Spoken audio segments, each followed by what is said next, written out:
Saudi and welcome to another Media Friday here on the Funkit Pod. It's Friday and you know what it means. We talk about all things media, what happened in the media. We try to look into why the media did what they did. And as always, we look at a few small news snippets and then jump into a more bigger detailed topic, the big topic, if you want, of the week. And this week, it has to be, of course, Afghanistan. But before we talk about this, let's talk about a few other things that happened in the media that I thought were newsworthy and hence wanted to talk with you about it. So the first one, Elon Musk. Of course, he's in the news. He's always in the news. Every week, something new with Elon. This time, we had AI Day with Tesla, Elon Musk, and they showed a few cool things. And the two things that I thought were the most impressive were, of course, the Tesla bot. They call it a humanoid robot, which was interesting. They said it will be available by 2022, so next year. So Tesla bringing you humanoid robots to your home. Yeah, give them not a flamethrower, no problem. Probably nothing can ever go wrong here. Then they have their own AI system, obviously, their own supercomputer, neural networks. Hey, Skynet. Elon Musk is creating Skynet in the front of our eyes, and we're applauding him. He has a spaceship. He's going to create Skynet and then leave on his spaceship. I'm sure he already has a factory on Mars. Why is no one seeing it? He's not Tony Stark. He's whoever invented Skynet. He's the dude. He's the Skynet guy. Elon Musk is the Skynet guy. Believe me. The second thing that I found interesting, and it also something that Lex Fridman on the Joe Rogan podcast, awesome as always. Lex Fridman, if he would just tone down his Joe Rogan crush just a little bit, it would be even better. You can hear how hard of a crush he has on Joe Rogan. But still, 3 hours, something well spent. Great talk again. And he talked about what Tesla did there. He talked also about why he likes Tesla, because they go for invention first, not for what's reasonable first.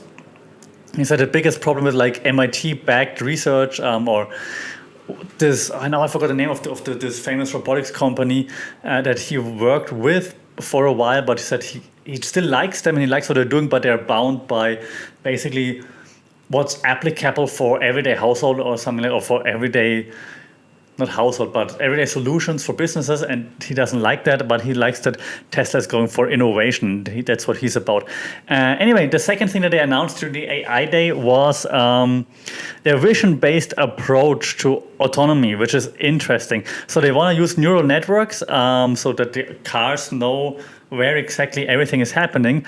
So the autopilot system, right? But based on like vision-based understanding, so nothing else, which is rather interesting. And as Lex Fridman said, so listen to Lex Fridman on Joe Rogan, because he clearly explains it much better than I could ever do. But he's really excited about this. So if Lex Fridman is excited about this, so should we. So that's pretty cool, I think, in regards to the AI Day. Of course, the biggest announcement, however, was the robot, because people are like, robot, what? Oh my God, it can walk, it looks like a human. So let me know what you think about this. Cool or creepy? I'm all for innovation and new technology, but I'm leaning towards creepy in this case. iRobot, here we go. Okay, what else did we have this week in the media? Well, China is in the media again, and if China is in the Western media, you know it's never because we're praising China, probably their own fault, but because apparently they're using let me quote the news so I don't misquote it. China aims its propaganda fire hose at the BBC. The alleged digital operation has deployed hundreds of websites and social media accounts to attack the broadcaster's reporting. This is just also again something super interesting from just an observer's point of view, how Chinese state media, not state media, how the Chinese government tries to undermine news organizations in this case, right? They write something about us or they investigate something that we're not happy about. Let's undermine them. Let's just fund lots of other websites that discredit BBC. Russia, I think, with the Internet Research Agency did the same thing with like elections and so on. We all heard about this. So I think this is super interesting how this is playing out again, and it's gonna be interesting to see what is the BBC gonna do about it. Again, I'm always curious to get some feedback to hear what other people think about this. Do you think, well, I mean, if you just attack China frequently with articles, then you deserve it? Or do you think, well, there should be some regulation? But I mean, who's going to put out a regulation against China in this case? I mean, you could try, but I mean, it's not like China says like, hey, we are China, we're looking for someone to F up the BBC. No, of course it's not like this, right? So that they're doing this way smarter and hire people across or around corners, so to speak. So still interesting tactics. If you leave a negative comment on this podcast or a negative review, I'm going to do the same thing to you that China does to the BBC. What else do we have? We had T-Mobile also in the news. Hey, T-Mobile. Apparently they got hacked, and the hackers said they had 100 million user accounts, cases. I don't know. T-Mobile said, no, it's just like, I think 45 million or something. So it's not 100 million. And most of them aren't even current customers, which is kind of interesting, but still terrible. And you can buy their information on the dark web right now, which is, of course, awesome. So yeah, trusting T-Mobile gonna be a difficult thing in the future. But we haven't heard about hacks in like a week or so. So I mean, nice to see that it's still happening. Almost thought, 1 or 2 weeks no hacking news. Hackers have given up. No, they have not. And since, I think the last time we talked about hacks was with the pipeline hack, and now it's back to like big corporate, I don't know how to say, user databases. Yeah, it's still a big business, right? Crazy. I wonder for how much that goes in the dark web. Interesting. All right. Of course, before we now jump into the deep part of the podcast and before we get all serious, the biggest news of the week in media: OnlyFans is going to ban not safe for work adult content. What? Do I need a second income stream now? What's happening? Why? Why would OnlyFans do this? Well, they said it's with their payment providers. Their payment providers ask them to not do this, so they're like in conflict with the payment providers. That's why they are doing this. I think starting October.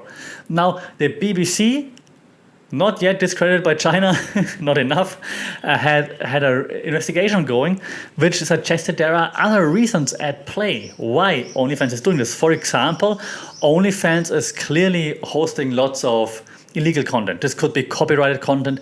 This could be like that someone uses copyrighted content to create other kind of content, but still using copyrighted content. This could be some other illegal stuff. This could be, I mean, of course, they're famous for hosting like porn content.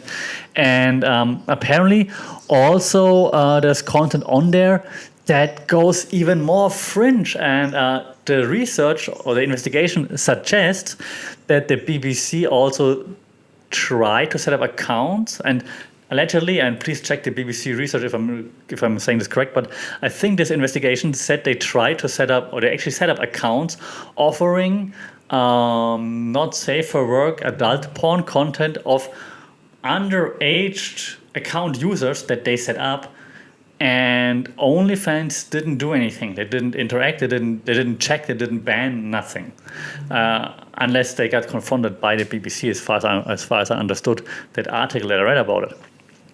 Which could be the way more serious reason why OnlyFans is now saying, okay, wait, we have to ban all explicit content, because if we can't control it, things like this could happen, and this is obviously terrible for the platform. So let's just ban this.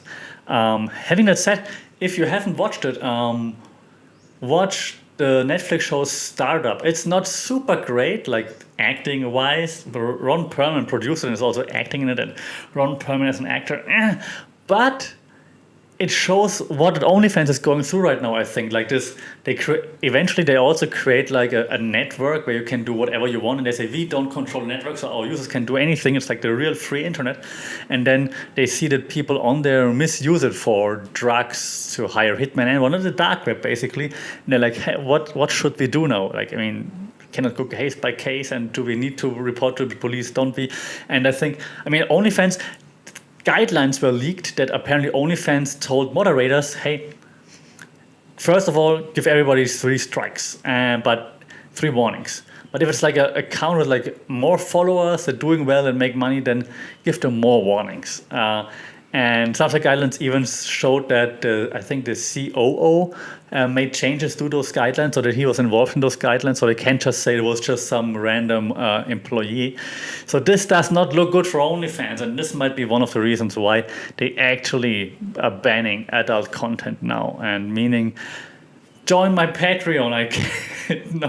I can't use OnlyFans to make money anymore. I mean, I would never join the Patreon army. Here we go, Funkitpod Patreon. Let's do it. Let's go. Okay, so that was the OnlyFans, the sad news of the week. OnlyFans. So now let's be serious for a second. So Afghanistan, right? Or how Brian Callen would say it, Afghanistan. So Afghanistan. Lots of things happened there, and it's not a political podcast here, so I'm not gonna now trash Joe Biden, even though he would deserve it. And I know that Trump signed the peace treaty and all those things, or peace, whatever, accord, or whatever you want to call it. I understand that. Still, the removal of the troops could have been organized better. I think there's no discussion about it. That the US had to leave at some point, sure, but how they left could have been organized better. That's, I think everybody agrees that even the people pro-Biden would agree that it could have been done better. Looking at the pictures right now, I think there's no denying, no debating that, right? Okay, fine. Now we're on the same page in this regard. Now let's not talk about Trump or whatever. Let's just talk about the media. And with the media podcast here, we talk about how the media handles this. And I researched a lot right now, and just checking, type in news Afghanistan, what's happening, Taliban, and so on, right? And interestingly enough, I think the best thing I heard about on a podcast was, and I'm not kidding, the Flagrant 2 podcast. Again, Andrew Schultz, Akash Singh, they had a dude, a journalist from Afghanistan out of Kabul calling into the show.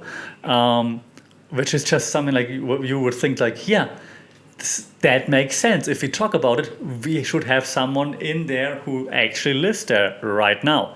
So that was something very interesting. I listened to it I listened to the free part, because I'm not subscribing to Patreon Flagrant 2 until you subscribe to my Patreon. Andrew Schultz, subscribe to this Patreon. I will subscribe to the Flagrant 2 Patreon. So I listened to the free part of 20 minutes on Spotify, and it was very interesting. So I think that was a smart thing to do, because most pundits are old white men, mostly US, of course, because it's or UK, because that's the big news channels, the global news channels at least. And they're all discussing the same thing over and over again. More on this in a second.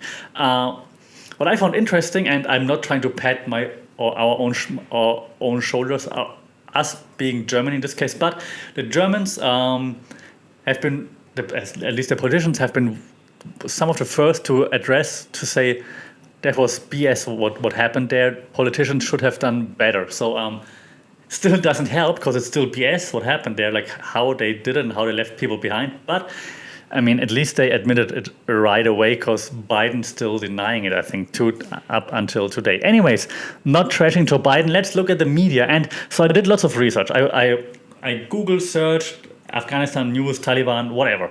First thing I realized, what was very interesting and very telling about my behavior, and even though I know it, I try to not do it. But I did not come across any right-wing, conservative. I think the most conservative platform I came across on the first 10 pages of Google, when I searched for Taliban or for Afghanistan news, the most conservative outlet might have been the Wall Street Journal that I found, which tells you a lot about the echo chamber that I'm in, or the filter bubble communication that I'm exposed to, which tells me I have to change that. I did not find any Fox News, for example. First 10 pages of Google, I didn't see a Fox result on my personal search results. Insane. So I have to change my online behavior like drastically. I thought I'm open-minded and I look at both sides, but apparently I don't. So I have to change it. But let's just focus on what I found today. Trying to leave my echo chamber will be another podcast then. So Wall Street Journal was one of the first ones that I found. The Wall Street Journal. So what they did, they had like live updates, like hourly or whatever. The Taliban consolidate control in Afghanistan, and then they have like this what to know, and then like a few bullet points to say like what actually happened. And then they have like the Biden speaks on a Kabul evacuation, for example. Another article is Taliban's return in Afghanistan poses a balancing act for Iran. So try to look at other countries, what's happening there. Another article was a deep religious divide separates Iran and the insurgent group, but Tehran is focused on finding a way to defend its economic interests. So trying to not only look at what happens in Afghanistan, but also trying to look at like what's the impact around, and having a more of an economic, I guess, approach to news reporting. So I haven't seen too many articles on the Wall Street Journal, no surprise, that focus on like individual lives and so on. So interesting, right? Another outlet I found then was Al Jazeera. Al Jazeera, maybe that's the most, I don't know, definitely not conservative, more liberal. I don't know, not liberal. Al Jazeera is the most Al Jazeera one that I found. Al Jazeera had like an article saying Afghanistan Central Asian neighbors panic, reject refugees. Officials in Uzbekistan, Tajikistan and Turkmenistan fear that an influx of refugees from Afghanistan could undermine domestic security. So they're also not looking at the people. They're looking at also the impact on the region, and mostly probably the impact on the region that is related to where Al Jazeera is based. What else did we have? We had the WAPO, Washington Post. Taliban strikes conciliatory tone, consolidates power as de facto leader returns to country. Oh, okay. Trying to show that the Taliban say, hey, we're not that bad, laws and so on, Sharia laws, but still we obey to laws. Okay, it's not that clickbaity yet.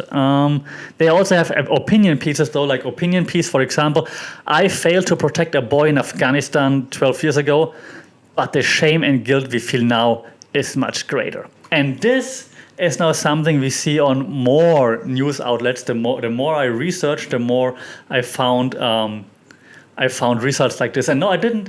Maybe because I clicked on it for the research, of course. Filter bubble. But then I found more opinion pieces like this that try to use emotion to evoke emotions. It's like we feel shame right now, we should feel shame right now, and things like this.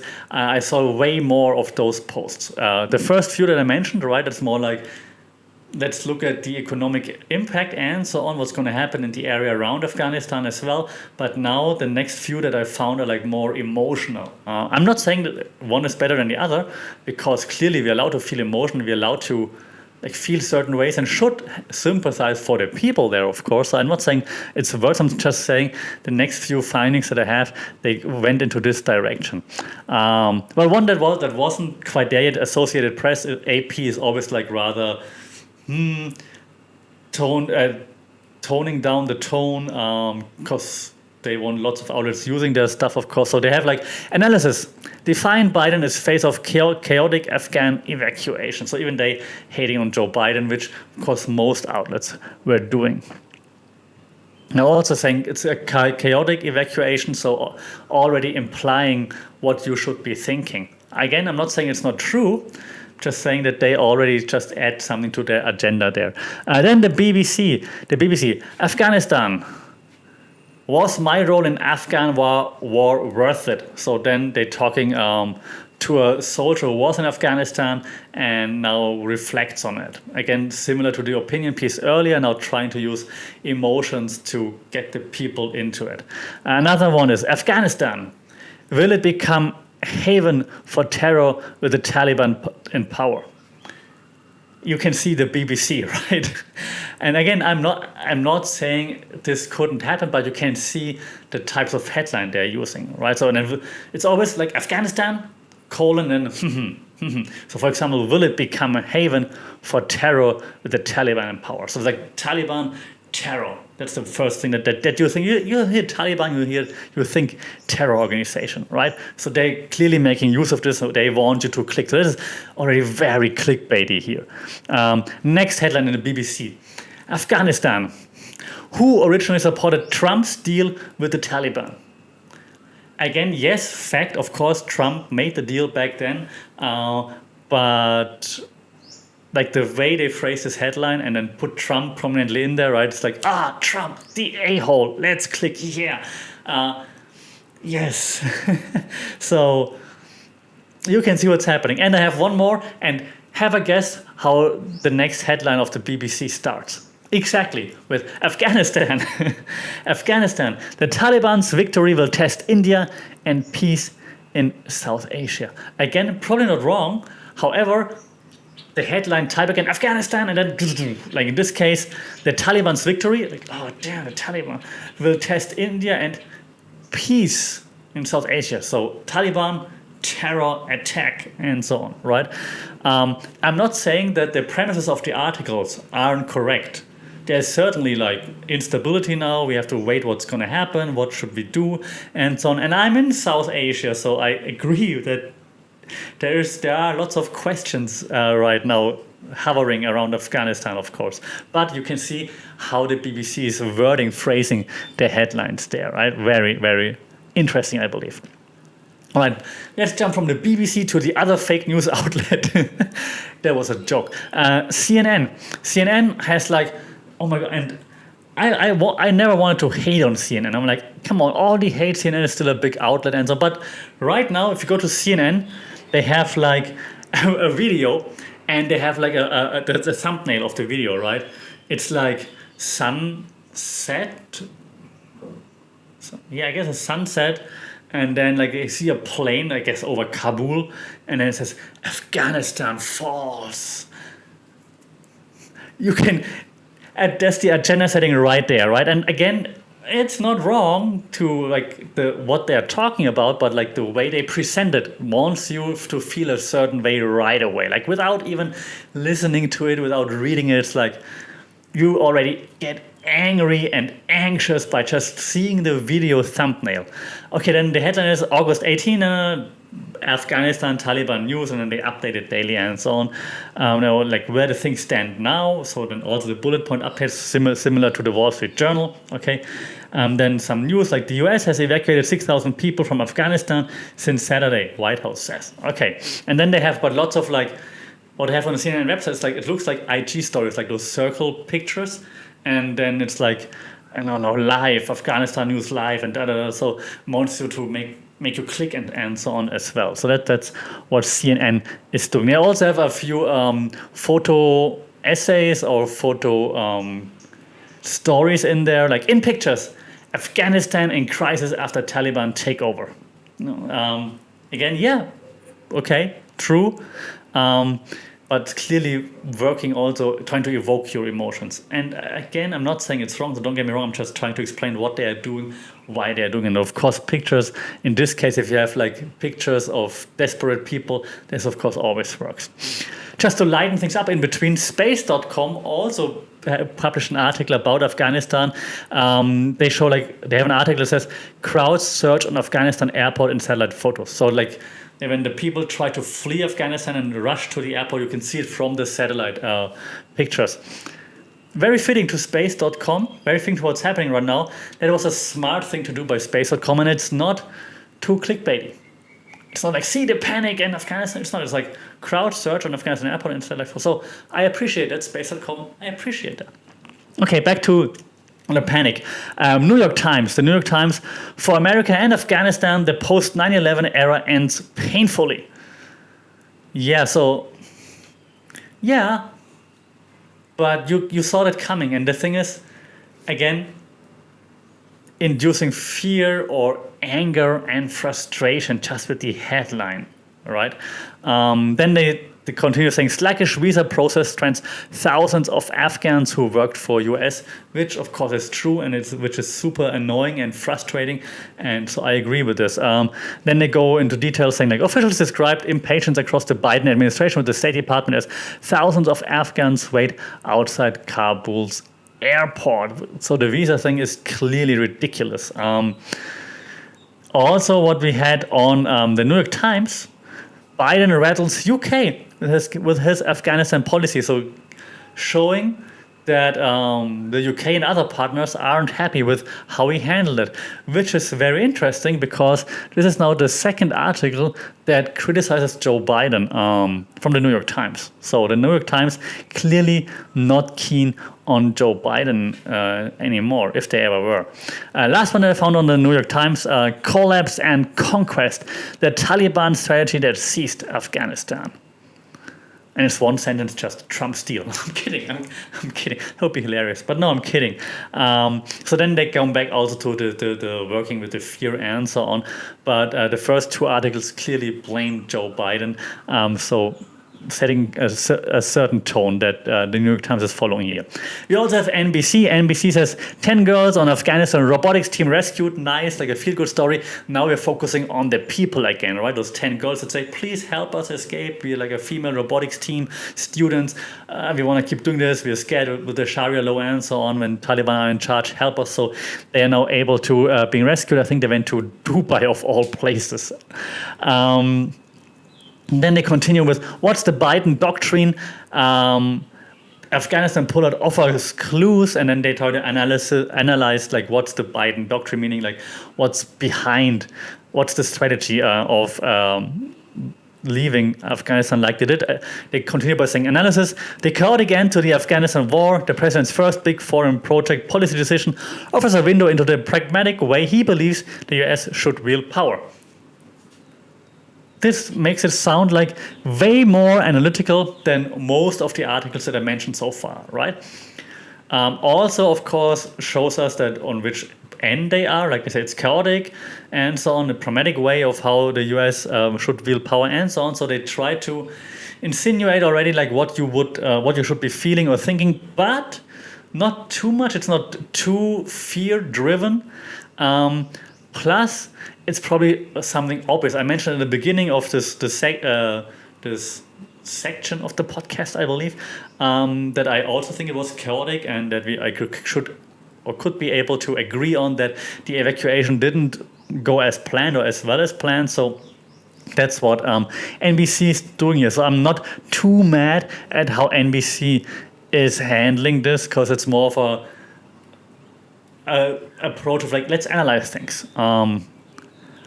Which is, I think, good if you are someone who wants to have more information. If you're someone who doesn't know about it, then headlines like, oh my God, look here, it's terrible. They at least make you look at it, click at it and see, oh, there's something going on. So I'm not saying those clickbaity titles, they don't have, I know, a reason to be around because, yeah, sure, if you don't follow other news and you only click on like clickbaity stuff, then you need this. Otherwise, you wouldn't know what's happening. CNBC is also out there saying China may align itself with Taliban and try to exploit Afghanistan's rare earth metals. Analysts warn. Yeah, makes sense. But also using China again as like the fearful threat out there. But trying to analyze what could happen next, of course.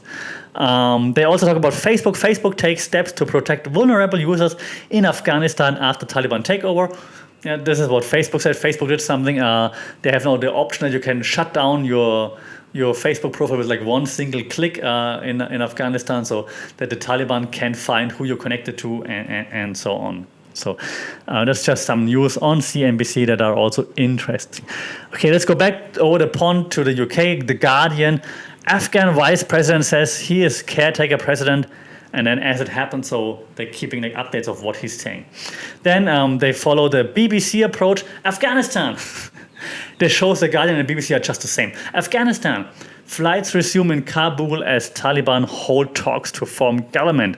Afghanistan, thousands stranded in Kabul as Taliban go door to door to find people that worked for the US government, apparently. So they follow a similar approach to the BBC there. They're saying Afghanistan, Afghanistan, and then just not as fear-mongerish, is it a thing? Or like not working with as fearful a vocabulary as the BBC, but still going like a similar style. Maybe they notice from maybe UK readers, they need this like Afghanistan, so they know, oh, this article is about Afghanistan. I don't know.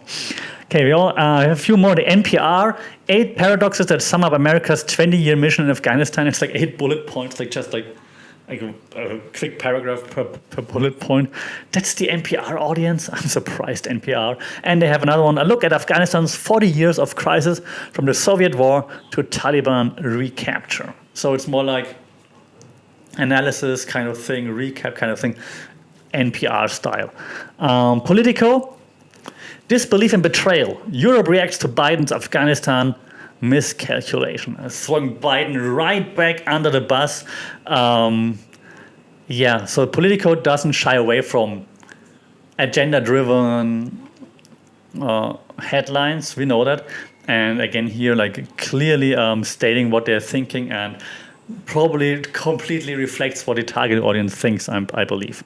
Okay, we also had ABC News from Australia. As countries evacuate Kabul, China, Russia, and Pakistan remain in Afghanistan for now. So it's more like a explanation of like, again, what could happen in the region, which usually Australian outlets are a bit more open to explore, also because they're probably closer to the region than the US, for example.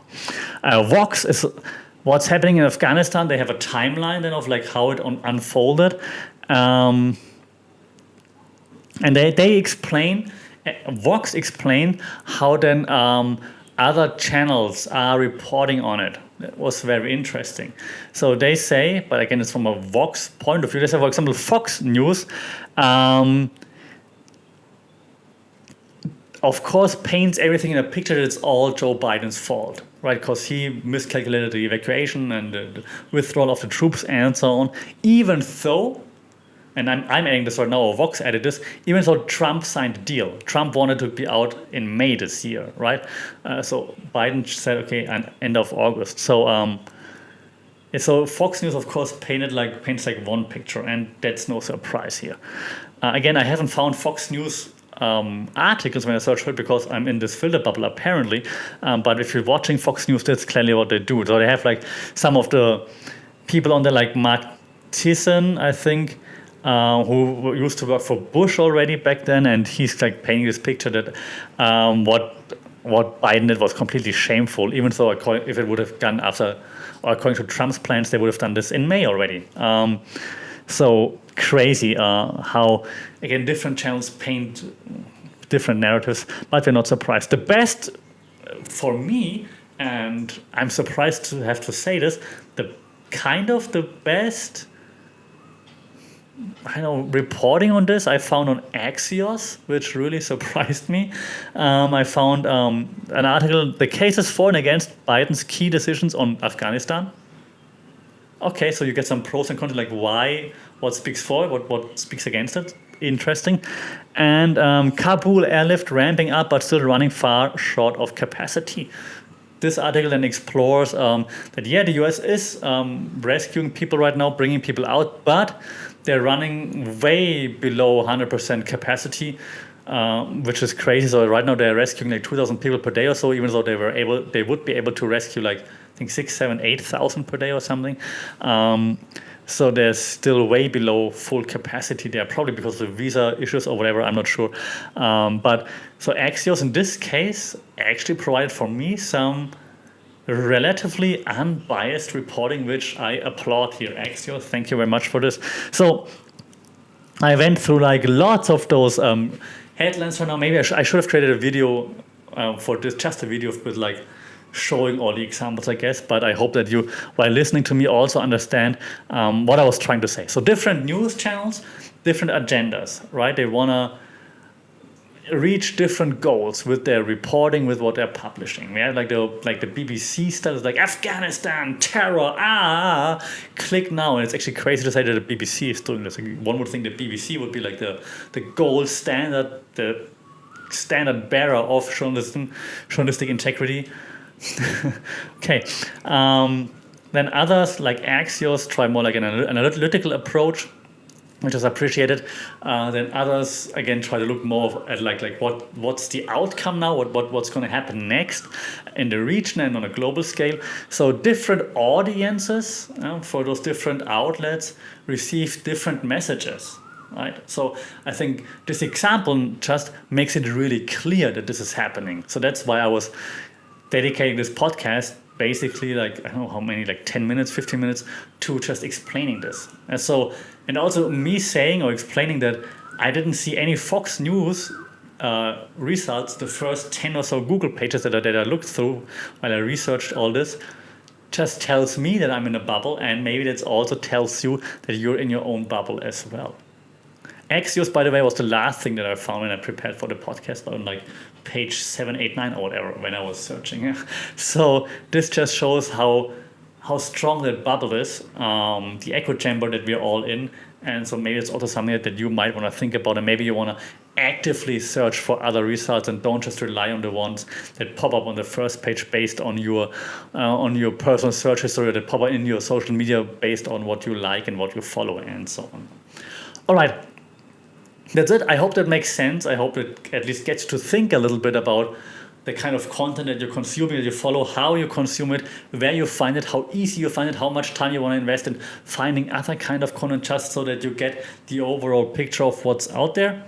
If this urges you to do this just a little bit, then I'm very happy, and then my goal is reached for this podcast this week. As always, please don't forget to like, share, subscribe, because it really helps. It helps that other people find it. If more people find it, I'm happier and can hopefully in the future create a few more higher quality, not only podcasts, but maybe even some explainer video or audio sessions that make those things even clearer, hopefully. And that's what I'm planning to do in the near future, to have more videos and podcast episodes that explain things a little bit more.